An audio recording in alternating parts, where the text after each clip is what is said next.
এই আমি তোর শেষবারের মতো কইতেছি তুই আমার বাড়ি থেকে বিদায় হ বিদায় হ হ্যাঁ ওর বাপের খবর দাও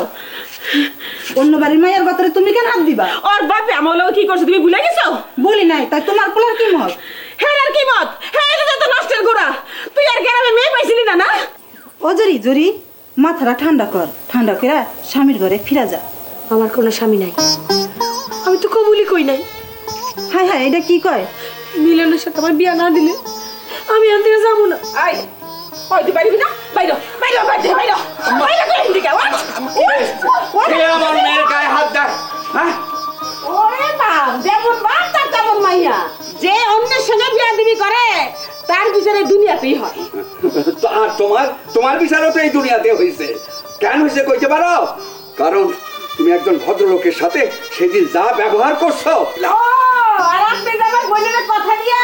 অন্যের ঘর জামাই হচ্ছে টাকা লোভে আর আজকে পাগল লোকে বাড়ি বাড়ি বিয়া দিছেন পছন্দ বা আম্মা পুরান কথা বাদ দেন যা হয়েছে হয়েছে আপনি দোয়া করেন আমরা নতুন জীবন শুরু করি হাই তোর শরম নাই জরি এখন বাচ্চা মেয়ের বউ তুই জানোস না না এই বিয়া হয় নাই আমি কবুল কই নাই পুরো গ্রাম সাক্ষী মিথ্যা কথা সত্য কথা জরি কবুল বলে নাই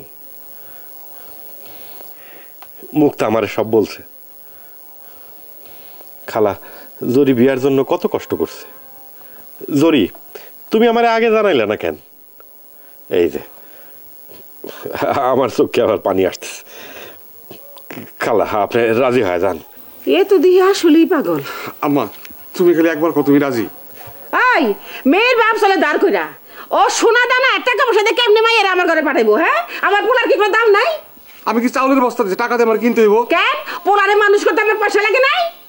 সেই টাকা তুমি আরেকজনের থেকে নিবা সি সি সি আমি তোমার মা কই কেমনে জরি চল আমরা এখন সমুদ্র যাত্রা করবো চলো কিন্তু টাকা পয়সা ছাড়া আমরা সমুদ্র যাত্রা করবো কেমনে টাকা পয়সা মিলন এই নাও আরে তোমাদের বিয়াতে এটা আমার উপহার তোমার কথায় কিন্তু আমি খুব খুশি হয়েছি জরি যাও মিলনের হাত ধরে সমুদ্র দেখো গিয়া মিলন খুব ভালো ছেলে এই দুনিয়ায় সবই আছে কিন্তু ভালো মানুষ খুব কম আচ্ছা ভাই আপনাকে ধন্যবাদ জরি চলো ওই জরি রেলে তুই কই যাস হ্যাঁ যাইতে হইলে বউ লইয়া যাবি আমি বিয়া পড়াই দিব তারপরে বউ লইয়া সমুদ্র যাত্রা করতে যাবি কি হলো আপনি চুপ করে রয়েছেন কেন রাজি হয়ে যান গা বাবা তুমি এখন রাজি হয়ে যাও রাজি হন ঠিক আছে আমি রাজি সালাম কর উঠো মা আমার বউ আমার লক্ষ্মী মা শোনাও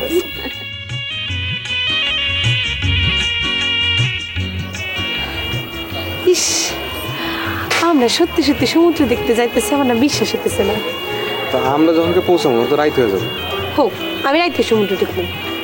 আর শুনো ও হেনে যায় কিন্তু আমি তোমার সাথে ঝগড়া করবো আবার ঝগড়া আমারে তুমি ক্ষমা করো আবার চাও লক্ষ্মী সোনা আমারে তুমি ক্ষমা করো আচ্ছা একটা কথা কও তো তোমার মেয়েও যদি তোমার মতো এমন কাজ করে তখন তুমি কি করবা ওই রকম বদ মেরে আমি পিঠা একেবারে সোজা করে ফেলাবো আর বিয়া দেওয়ান তো অনেক দূরের কথা কও কি তাইলে সমুদ্র দেখবো কেমনি অত সমুদ্র দেখানোর কাম নাই ঘরের পাশে নদী আছে নদী দেখবে এখন তুমি একটু চুপ কর